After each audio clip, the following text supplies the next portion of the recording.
क्या आप जानते हैं, कर्ण का कवच असल में कर्ण का था ही नहीं। ये कवच एक ऐसे असुर का था जिसे मारने के लिए भगवान विष्णु को एक नहीं बल्कि दो रूपों में अवतार लेना पड़ा। सतयुग की बात है। दंभोद्भव नाम का एक महापापी असुर था। अमरता की चाह में उसने भगवान सूर्य की घोर तपस्या की। जब सूर्य देव प्रकट हुए तो दंभोद्भव ने एक वरदान मांगा। उसने कहा, हे देव, यदि मृत्यु निश्चित है तो मुझे 1000 अभेद्य कवच प्रदान करें। शर्त यह हो कि मेरा एक कवच केवल वही तोड़ सके जिसने 1000 वर्षों तक तपस्या की हो, और जैसे ही वो मेरा कवच तोड़े वो योद्धा उसी क्षण मृत्यु को प्राप्त हो जाए। सूर्यदेव ने तथास्तु कहा। अब दंभोद्भव बन गया सहस्र कवच। उसे कवच के पापों से धरती कांप उठी। तब धर्म की रक्षा के लिए भगवान विष्णु ने मूर्ति देवी के गर्भ से जुड़वा ऋषियों के रूप में अवतार लिया। ये थे नर और नारायण। ये दोनों एक ही आत्मा के दो भाग थे। बद्रीनाथ के शांत पर्वतों के बीच उन्होंने उस असुर के अंत की योजना बनाई। नर और नारायण ने असुर को ललकारा। असुर हंसा, लेकिन उसे ये नहीं पता था कि वो काल के चक्रव्यूह में फंस चुका है। रणनीति अद्भुत थी। वरदान की काट ये थी कि नारायण 1000 वर्षों की तपस्या पर बैठ गए और नर ने असुर से 1000 वर्षों तक युद्ध किया।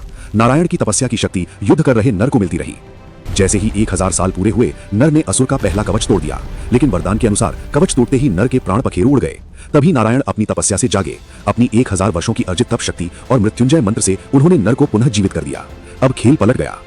अब नर तपस्या करने बैठे और नारायण ने युद्ध किया। अगला कवच नारायण ने तोड़ा और मृत्यु को प्राप्त हुए, जिन्हें नर ने अपनी तपस्या से जीवित कर दिया। एक भाई तप करता, दूसरा कवच तोड़ता। ये सिलसिला हजारों वर्षों तक चलता रहा।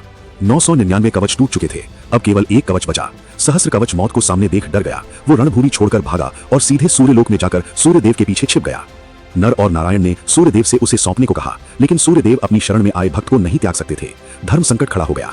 तब नर नारायण ने भविष्यवाणी की, ये कार्य इस युग में नहीं तो अगले युग में पूरा होगा। युग बदला, द्वापर आया।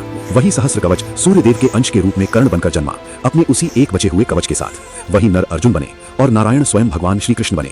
इंद्र ने कर्ण से वो कवच मांग लिया ताकि अर्जुन सुरक्षित रहे, और अंततः कुरुक्षेत्र के मैदान में अर्जुन ने नारायण कृष्ण की सहायता से उस प्राचीन कार्य को पूरा किया और कर्ण यानी सहस्र कवच को मुक्ति दी। तो ये थी कहानी उस कवच की जिसने 2 युगों तक महायुद्ध करवाया।